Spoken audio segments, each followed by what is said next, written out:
Before we start, I would like you to hit that red subscribe button so that you never miss out on any of our videos.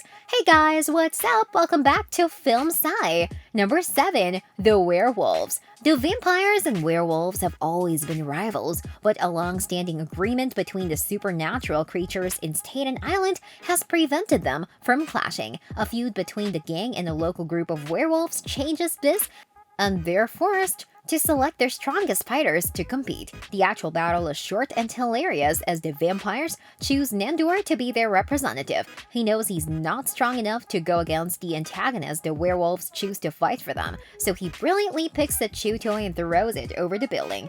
This prompts the werewolf to jump over the edge and immediately lose the match. Number 6.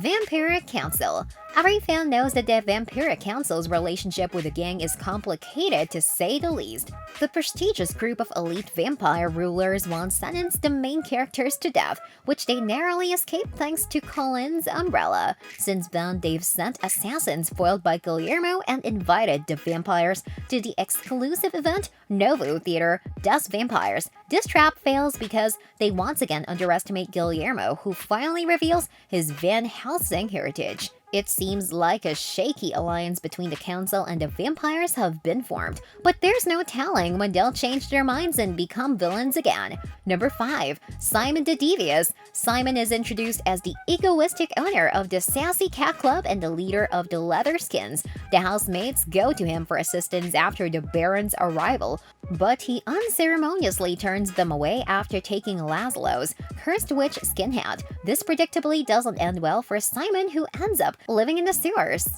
Number 4. Evie Russell. A vampire similar to Colin finally makes an appearance in his office one day when he notices Evie. Instead of feeding off of others' energy, she uses their emotions. The emotional vampire initially clashes with Colin, which results in an epic fight scene where they use their best techniques against each other. Evie manipulates her victims into feeling sorry for her, which empowers her much like how boredom satisfies Colin. While she starts out as an antagonist, Evie and Colin eventually form a romantic relationship, which is even more amusing than when she was depicted as a villain. Number 3. The Mosquito Collectors. During his unusual hunt for virgins to feed the vampires, Guillermo makes the funny mistake of walking into an exhibition by the Mosquito Collectors of the tri-state area. After a brief test, they determine that he is worthy enough to be included in their group, which is actually for vampire hunting. This plays into Guillermo's personal arc of coming to terms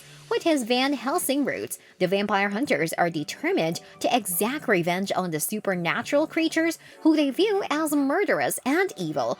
For the purpose of the show, they're considered antagonists because Guillermo thought they were about to attack the gang's house. Thankfully, they were actually targeting a completely different home full of even more dangerous vampires that Guillermo massacres. Number 2. Jan. One of the funniest villains from the series is the head of the wellness center, Jan. Her exercise group is a cult of vampires who believe they can become humans. Her charms work on Nandor, who not only joins the cult, but also has an affair with her. Jan is obviously lying about her human-like traits. When she eats food in front of the vampires, she secretly spits it out or vomits. Her entire philosophy is a lie, which Guillermo has to prove to Nandor to get him away from danger. He rescues him from the antagonist just in time too, as Jan soon tricks her followers into walking to the rooftop and burning to death. She made them believe they were human enough to withstand sunlight.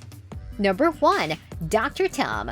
The newest villain on the show is the comedic Dr. Tom, whose deadpan humor makes him both despicable and likable. He's a familiar who serves his master, the legendary rap artist Richie Suck. Naja learns that Richie is canceling his performance at her new club because of Tom, who has manipulated him into thinking that the music industry is bad for him. Tom even sets feeding times for Richie, who is helping around him. Naja eventually helps Richie escape Tom's clutches, which doesn't turn out too well for her, as his new passion, observational comedy, is unsurprisingly not a hit at her club. Tom seemingly dies in a vicious vampire attack in the club, but it's hopefully not the last time he appears in the series. This brings us to the end of our video. I hope you enjoyed it. Hit like if you did, and don't forget to subscribe to our channel so that you don't miss any of our videos in the future. Also, watch the 2 videos that are on your screen because I'm sure you love them. With that, I'll see you in the next video.